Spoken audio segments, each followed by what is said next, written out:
El Señor esté con ustedes. Del Santo Evangelio según San Lucas. Un sábado, Jesús entró en la sinagoga y se puso a enseñar. Había allí un hombre que tenía la mano derecha paralizada. Los escribas y fariseos estaban acechando a Jesús para ver si curaba en sábado y tener así de qué acusarlo. Pero Jesús, conociendo sus intenciones, le dijo al hombre de la mano paralizada: levántate y ponte ahí en medio. El hombre se levantó y se puso en medio. Entonces Jesús les dijo: les voy a hacer una pregunta. ¿Qué es lo que está permitido hacer en sábado? ¿El bien o el mal? ¿Salvar una vida o acabar con ella? Y después de recorrer con la vista a todos los presentes, le dijo al hombre: extiende la mano. Él la extendió y quedó curado. Los escribas y fariseos se pusieron furiosos y discutían entre sí lo que le iban a hacer a Jesús. Palabra del Señor. Gloria a ti, Señor Jesús. Queridas hermanas, nos presentamos delante de Dios para darnos cuenta del amor tan grande y tan extraordinario que nos tiene sin mérito alguno. Y la primera carta del apóstol Pablo a los cristianos de Corinto puede ser considerada como un conjunto de respuestas a otros tantos problemas presentados al apóstol por aquella comunidad. Más aún, todo bien considerado, la respuesta no es múltiple, sino única. Pablo, en efecto, se remonta espontáneamente desde las diferentes problemáticas de la vida eclesial de Corinto al centro de la fe cristiana, el misterio pascual de Jesús. Es el misterio pascual el que ha de dar sentido a la vida, a la trascendencia, a la conversión de cada hombre y de cada mujer. En el caso que nos ocupa aquí, se trata de un caso de inmoralidad que aflige a la comunidad de Corinto. El asunto es extremadamente grave y no puede ser silenciado. Pero lo que más sorprende es el hecho de que, en vez de acumular prohibiciones o recomendaciones más o menos paternalistas, Pablo se remite al acontecimiento pascual, que así como ha caracterizado la vida de Cristo, debe caracterizar también la vida de todo cristiano y la vida de cualquier comunidad cristiana auténtica. Supriman la levadura vieja y sean masa nueva.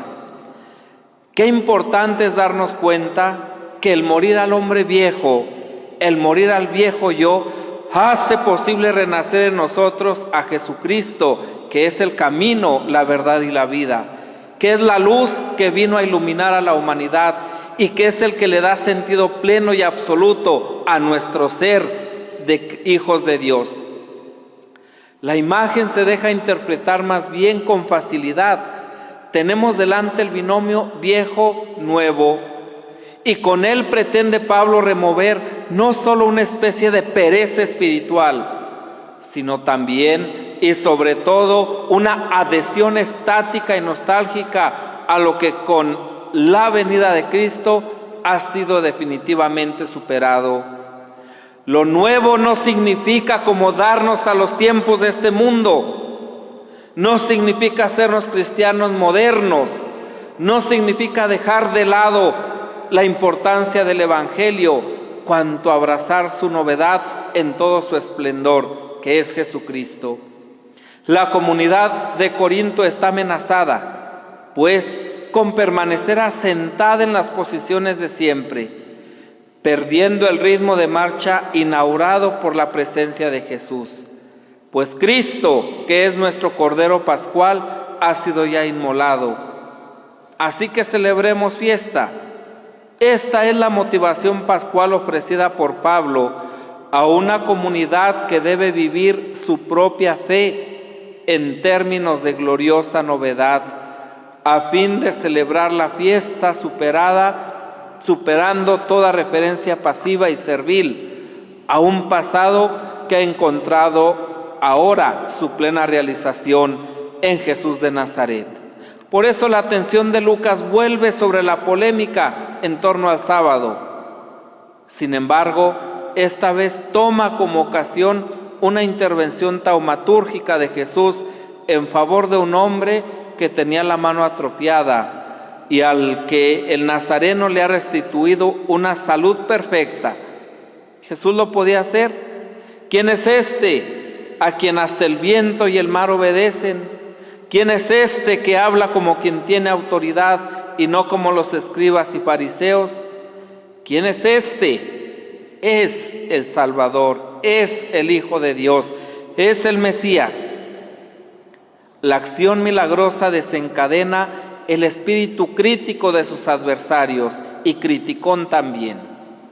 Como antes había sucedido ya con respecto a la actitud de los discípulos de Jesús que habían cogido y comido espigas de trigo en día sábado.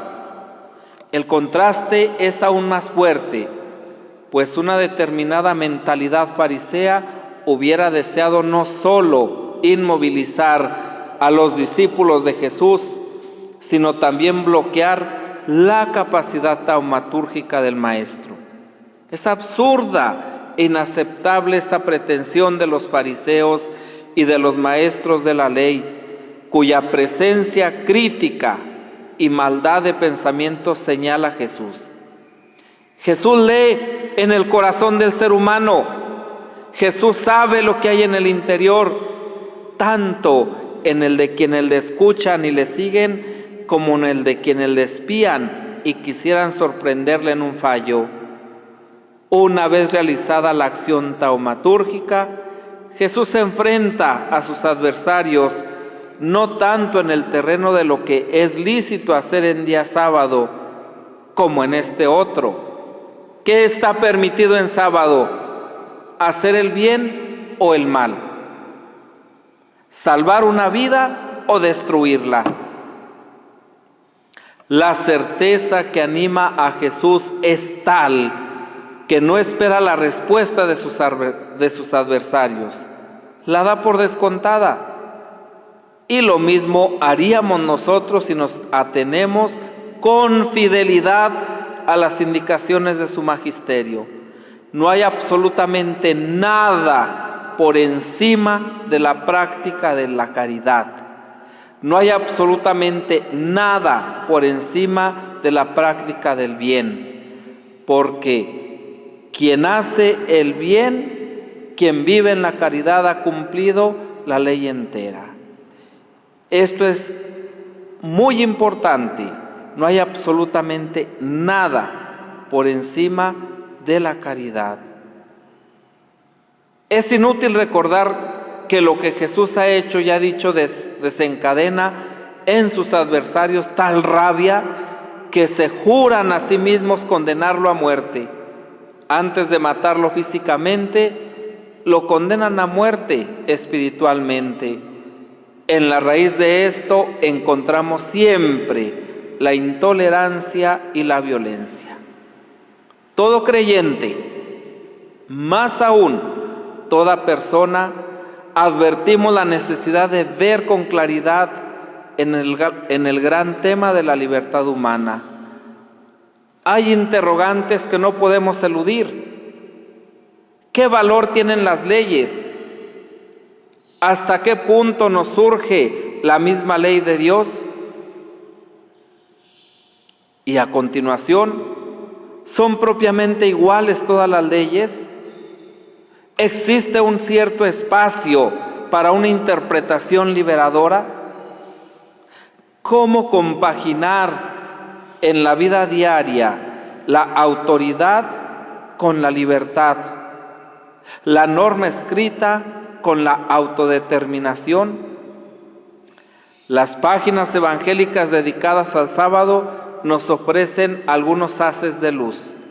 La ley, toda la ley, debe ser considerada como don de Dios a su pueblo, tanto al antiguo como al nuevo, incluso a todo hombre y mujer que quiera prestar un oído activo a la palabra portadora de la verdad. Si conseguimos considerar la ley con mayúscula, toda ley de Dios, como don, entonces se abre ante nosotros un camino que hemos de recorrer con la libertad más genuina y auténtica. La ley se nos ofrece como luz para nuestros pasos, como lámpara que ilumina nuestro camino.